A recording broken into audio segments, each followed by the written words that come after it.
So here's a quick question for you. Have you ever wondered why your biggest desires don't always come to life, but certain patterns in your life just keep repeating over and over? The answer lies in a very simple yet profound truth, and that is this: you don't attract what you want, instead you attract what you expect. In this video, we're going to discuss how expectation, not desire, is actually the driving force behind manifestation. Plus, we'll explore how your idea of normal actually shapes what you attract, and most importantly, how you can redefine it to create the life you truly want. So this realization was a huge one for me on my own spiritual journey, and I'm very happy to be able to share it with all of you here. So stick around, because by the end of this video, you'll have some very practical steps to reprogram your expectations and attract a reality that aligns with your dreams. So let's start this out by examining the difference between wanting and expecting. So many of us, especially in this world of law of attraction, manifestation, we always think about, what do we want? Oh, I want this job, this relationship, this car, this thing. But the problem is that wanting is often rooted in a sense of lack. So, for example, you might say, I want more money. And why is that? You're saying that because you don't have enough right now. Or you'll say something like, oh, I want a loving relationship. Why? Well, because I feel lonely. I want to spend time with someone else. I don't want to be alone all the time. I want a family, whatever it may be. But the problem with all of these is the way that we phrase them. Wanting actually highlights what we're missing. And the problem is, when we focus on what we lack, then that's what we continue to attract. Another very common mistake that many of us are guilty of is we say we want something and we project it out into the future. So using those same examples, I want more money one day. I want a great relationship one day. And so what we're doing is we're defining what we want, which is a great first step.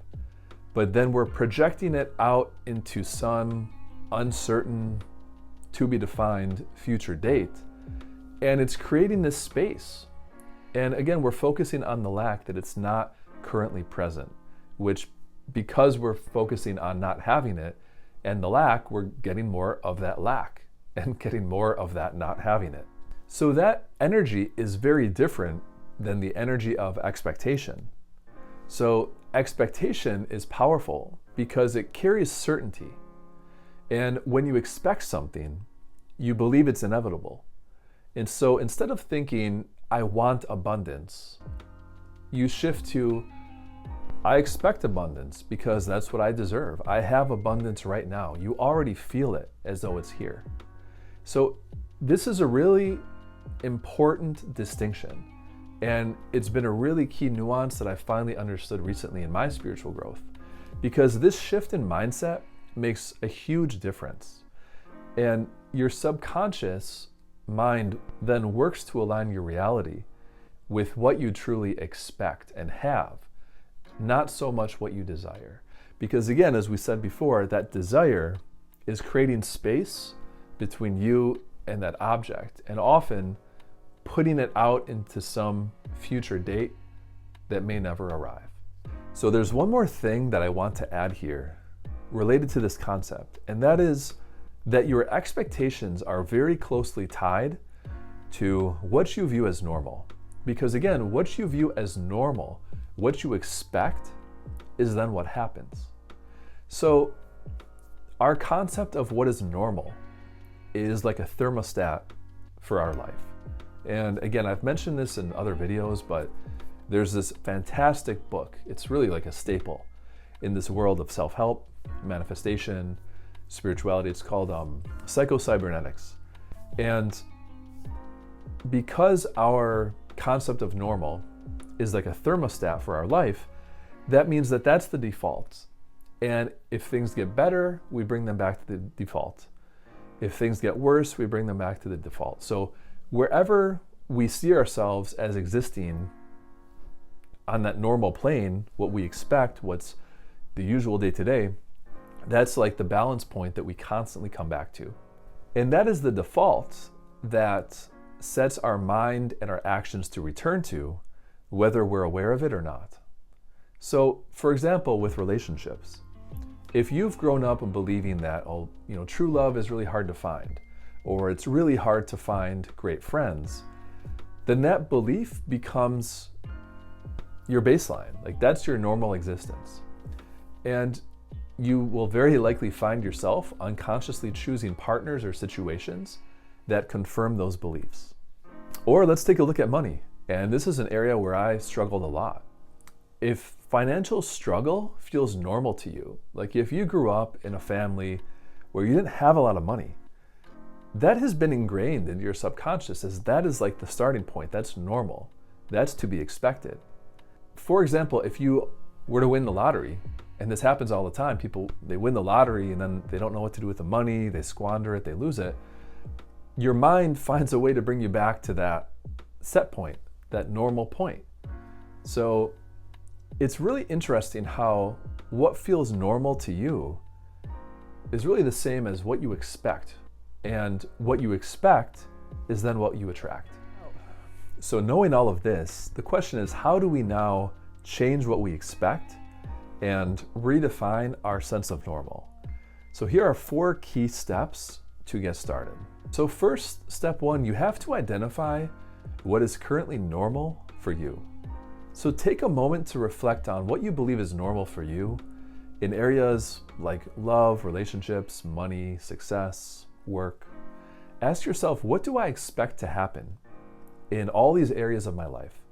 And notice the recurring patterns that keep coming up. Like I shared in a recent video how I had certain blocks around spending money. And even with my business, I was really hesitant to contract certain things out because I had this inner belief, back from childhood that, I can't afford that. Now, as a business owner, as an entrepreneur, your business gets to a point where you really need the extra help. You need to contract certain things out, especially certain specialized legal or financial things. But because I had this old limiting belief that, I can't afford that, like I don't spend money on stuff like that, that was my expectation. And really it held me back in my business. So the second step is to start to challenge those limiting beliefs. So once you've identified these limiting, normal beliefs, ask yourself, is this belief really true? Or is it just something that I've been conditioned to accept? For example, if you think that success is only for lucky people, ask yourself why you think that. Where did that come from? Where did that belief first enter your life? And is it still serving you? And then step 3 is create a new normal. And this normal point can be whatever you decide. And start visualizing your life as though it's already the reality that you want.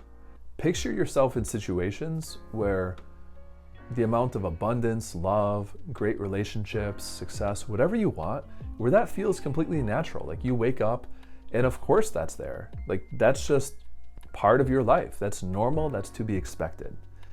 For example, imagine receiving that amount of money or being in that supportive, loving relationship that you've always wanted. These things are now a part of your life. You expect them.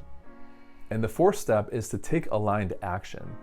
So your actions should now reflect your new expectations.